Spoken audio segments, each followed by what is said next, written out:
Hello guys, welcome at our YouTube channel. आज की video में हम पढ़ेंगे 11th क्लास की हिस्ट्री का चैप्टर नंबर 7। इसका पार्ट हमने फर्स्ट कल करा था। आज हम पढ़ेंगे इसका पार्ट 2। तो आज देखते हैं हम इसके अंदर हमें कौन कौन से टॉपिक आज कवर करने हैं। आज की वीडियो में हम इन सभी टॉपिकों को कवर करेंगे। फर्स्ट टॉपिक है हमारा इटली की वास्तुकला के बारे में हम पढ़ेंगे। आज इस्लामिक वास्तुकला के बारे में इतालवी शहर मानववाद के विचारों का अनुभव करने वाले पहले व्यक्ति, इस टॉपिक को पढ़ेंगे हम। ईसाई धर्म के अंतर्गत वाद विवाद क्यों हो गया था, इसके बारे में पढ़ेंगे और इसके परिणाम पढ़ेंगे। तो स्टार्ट करते हैं आज की वीडियो। तो हमारा फर्स्ट टॉपिक है इटली की वास्तुकला। इटली की वास्तुकला हमारा फर्स्ट टॉपिक है आज का। तो देखते हैं, इस टॉपिक को स्टार्ट करने से पहले हम कुछ शब्दों को पढ़ेंगे, जिसके पढ़ने के बाद ही हमें ये टॉपिक समझ में आ सकता है। जैसे फर्स्ट शब्द है हमारा पुनरुद्धार, एक है इतालवी और एक है वास्तुकला और एक है पुरातत्वविद।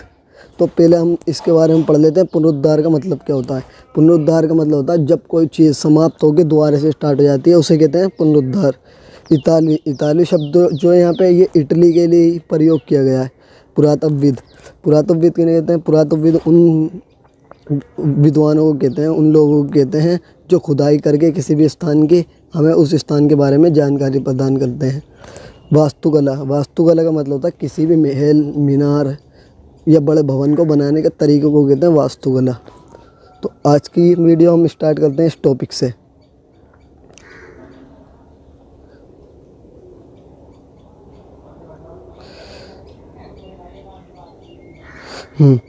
आते हैं अब अपने टॉपिक के ऊपर। 15वीं शताब्दी में रोम के शहर के पुनरुद्धार के साथ इतालवी वास्तुकला विकसित हुई। यानी कि जिस टाइम रोम के दोबारा से विकसित हो रहा था, उसी टाइम पे इटली भी विकसित होना शुरू हो गया था। सेकंड पॉइंट हमारा, रोम में खंडरों को पुरातत्वविदों द्वारा सावधानीपूर्वक खुदाई की गई थी। इसने वास्तुकला में एक नई शैली को प्रेरित किया, शाही रोमन शैली का पुनरुद्धार, जिसे अब शास्त्रीय शैली कहा जाता है। यानी कि जब रोम जगह की खुदाई पुरातत्वविदों ने की तो उन्होंने एक शैली को प्राप्त किया, उन्हें एक भवन वगैरह को बनाने का एक नया तरीका मिला, जिसे उन्होंने कहा शास्त्री। अब आते हैं नेक्स्ट पे। नेक्स्ट है हमारा थर्ड पॉइंट।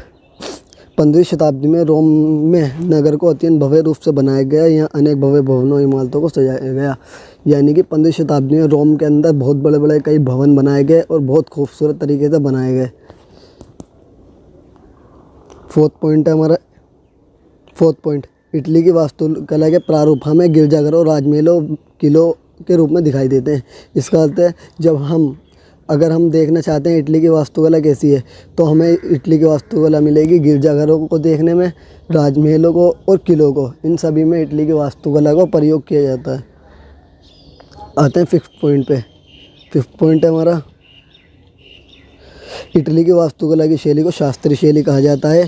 शास्त्रीय वास्तुकारों ने इमारतों को चित्रों, मूर्तियों और विभिन्न प्रकार की आकृतियों से सजाया। अगर हम इटली की वास्तुकला को देखते हैं तो हमें पता चलता है कि इटली की वास्तुकला में जब इमारतों को बनाया जाता है तो उस पर कई तरह के चित्र बनाए जाते हैं और मूर्तियाँ बनाई जाती हैं और विभिन्न तरीक़ों से सजाया जाता है, ताकि वो इमारतें बहुत ज़्यादा खूबसूरत दिखाई दें।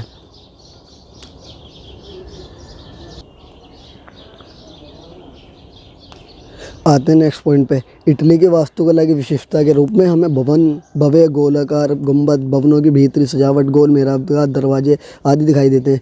यानी कि जब इटली की वास्तुकला हम देखते हैं तो हमें पता चलता है कि इटली की वास्तुकला के अंदर कोई भवन वगैरह बना हो तो उसके अंदर गोलाकार गुंबद बनाई जाती है। एक भवन जो होते हैं उसके अंदर की जो दीवारें होती हैं उन्हें अच्छी तरीके से सजाया जाता है। गोल मेहराबदार दरवाजे होते हैं। अब गुंबद कैसा होता है? गुंबद कुछ इस टाइप का होता है, गोल, और गोलाकार जो मेहराबदार दरवाजे होते हैं वो इस तरीके के होते हैं, गोल मेहराबदार दरवाजे इस तरीके के। आते हैं नेक्स्ट टॉपिक पे। नेक्स्ट टॉपिक है हमारा इस्लामिक वास्तुकला। अब हमने इटली के बारे में तो पढ़ लिया, इटली की वास्तुकला क्या थी। अब हम पढ़ेंगे इस्लामी वास्तुकला कि इस्लामिक वास्तुकला क्या थी। तो इस्लामिक वास्तुकला में क्या होता था? चित्रों को बनाया नहीं जाता था, किसी इंसान या जानवर आदि के या पक्षी के चित्र नहीं बनाए जाते थे।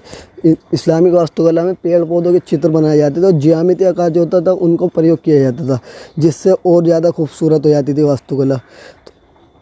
और सेकंड पॉइंट पढ़ते हैं हम, धार्मिक इमारतें इस्लामी वास्तुकला का सबसे बड़ा प्रतीक। स्पेन से लेकर मध्य एशिया तक की मस्जिदों, तीर्थ स्थलों और मकबरों में एक ही मूल डिजाइन, मेहराब, गुंबद, मीनारे और खुले आंगन दिखाई दिए और मुसलमानों ने आध्यात्मिक और व्यवहारिक जरूरत को व्यक्त किया। यानी कि अगर हमें इस्लामिक वास्तुकला देखनी है तो हमें धर्म से रिलेटेड चीज़ें देखनी होंगी उनकी, जैसे कि तीर्थ स्थलों में हमें उनकी वास्तुकला दिख जाएगी, उनके मकबरे हों या उनकी मस्जिद हों मुसलमानों की, तो वहाँ आप वास्तुकला देख सकते हैं मुस्लिम धर्म की। आते हैं थर्ड पॉइंट पे। थर्ड पॉइंट है हमारा, इस्लामिक वास्तुकला इस काल में अपनी चरम सीमा पर थी। विशाल भवनों में बल्ब के आकार जैसे गुंबद, छोटी मीनारें, घोड़े के खुरों के आकार के मेहराब और मरोड़दार खंभे आश्चर्यचकित कर देने वाले थे।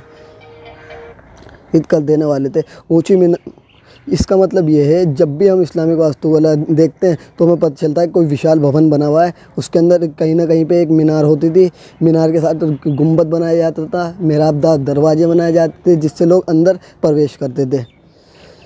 फोर्थ पॉइंट है हमारा, ऊंची मीनारों और खुले आंगनों का प्रयोग हमें इस्लामिक वास्तुकला के भवनों में नज़र आता है। यानी कि जब इस्लामिक वास्तुकला को हम देखते हैं तो हमें पता चलता है किसी महल, भवन या मस्जिद आदि में बहुत बड़ा आंगन बनाया जाता है और उसके अंदर एक वो बनाई जाती है मीनार, ताकि दूर से ही कोई भी शख्स ये पहचान ले कि मस्जिद है।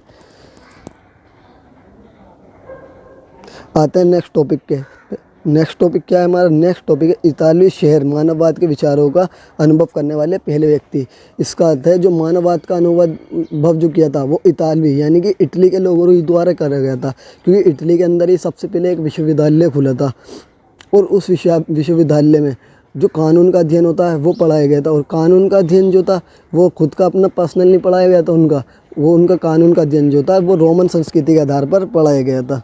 और इसलिए 2 विश्वविद्यालय खोले गए थे जिनका नाम था पडुआ और दूसरे विश्वविद्यालय का नाम था बोलोग्ना विश्वविद्यालय।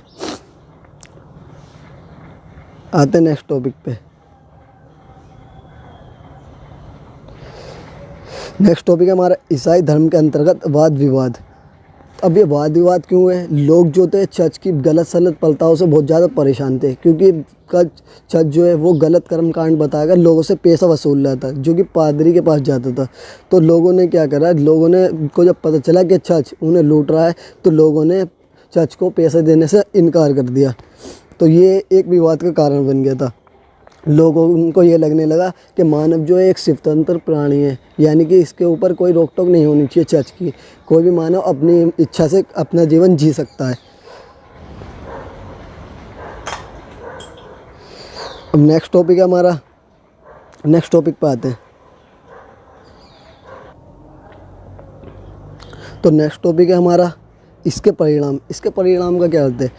यहाँ पे ये बताया गया है कि जब ईसाई धर्म में वाद विवाद हो गए थे तो उसके क्या परिणाम निकले वो सभी पढ़ेंगे। तो पहला परिणाम क्या निकल रहा था? पाप स्वीकार और दस्तावेज की आलोचना की गई। यानी कि चर्च द्वारा कोई भी व्यक्ति अगर कोई पाप करता था उसे एक दस्तावेज दिया जाता था जिसके ऊपर लिखा रहता था कि इस व्यक्ति ने ये पाप करा है। तो लोग जो थे उससे परेशान थे, ये लोग नहीं चाहते थे कि कोई भी शख्स दूसरे के पापों को देखे। सेकंड पॉइंट था बाइबल का स्थानीय भाषा में अनुवाद होने से लोगों को पता चला कि धन लूटने वाली प्रथाएं धर्म के अनुकूल नहीं है। पादरी होते कई प्रकार की प्रथाएं बताते हैं अलग अलग अपने पास से बना के, ताकि लोगों से धन लूटा जा सके। अब क्योंकि बाइबल का अनुवाद लोगों की भाषा में हो गया था, लोग आसानी से पढ़कर उसे समझ चुके थे, तो अब वो पादरी के द्वारा मूर्ख नहीं बनने वाले थे। तो वो चाहते थे कि पादरी जो उन्हें मूर्ख बनाकर पैसा वसूल कर रहे हैं वो उसे ख़त्म कर दे। आते हैं थर्ड पॉइंट पे। चर्च द्वारा किसानों पर लगाए गए करों का विरोध किया। चर्च जो था किसानों पर कई तरह के कर लगाता था और वो कहता था कि इस कर से जो पैसा आएगा वो सारा का सारा चर्च की तरक्की में लगाया जाएगा, परंतु उसे पादरी अपने पास ही रख लेते थे। तो लोग इससे भी बहुत ज़्यादा परेशान थे, तो लोगों ने इसका विरोध कर दिया था।